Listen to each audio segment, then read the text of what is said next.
Bonjour. En ce 18 août 2021, je reviens vers vous pour vous donner quelques chiffres permettant d'éclairer les nouvelles évolutions de la Covid. En effet, depuis la mi-juillet, une quatrième vague se dessine avec une incidence qui était en hausse et qui, depuis une quinzaine de jours, est en plateau en Haute-Savoie, estimé entre 250 et 270 nouveaux cas par semaine pour 100 000 habitants. Cela se traduit au change environ par 4 à 5 entrées quotidiennes par les urgences et aujourd'hui 21 patients hospitalisés en médecine, 6 en réanimation. Cette recrudescence est particulièrement difficile à assumer pour nous car en parallèle il y a l'activité habituelle qui elle est bien aussi au rendez-vous avec celle liée à la traumatologie, des sports de montagne, au tourisme et en même temps des pathologies médicales plus classiques qui n'ont pas vraiment faibli cet été. Cette quatrième vague épidémique est encore différente des précédentes et on peut probablement y voir un effet du vaccin.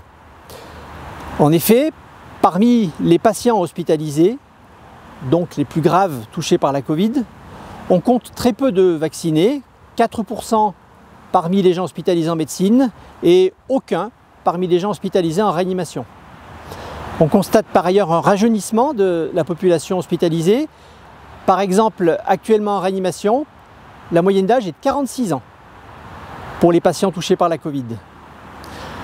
Enfin, si l'on compare les chiffres qui vont s'afficher d'incidence et de nombre d'hospitalisés, on a une grosse différence entre le mois de janvier, où l'incidence était peu ou prou la même, alors qu'à l'époque, il y avait 80 hospitalisés quotidiens contre une trentaine aujourd'hui.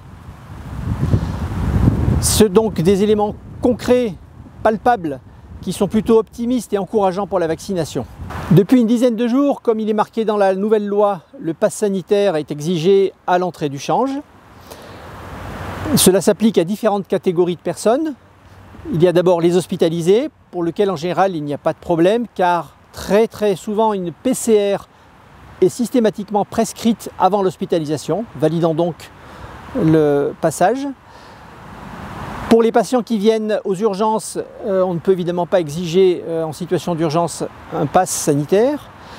Pour les patients qui viennent en consultation programmée, il est fortement conseillé et en son absence, chaque situation est prise en compte au cas par cas par l'équipe médicale qui s'occupe du patient. Enfin, pour les accompagnants ou les visiteurs, il est par contre indispensable et en son absence, l'entrée n'est pas autorisée dans l'établissement. Je vous souhaite une bonne fin de mois d'août pour profiter de l'été qui est enfin arrivé.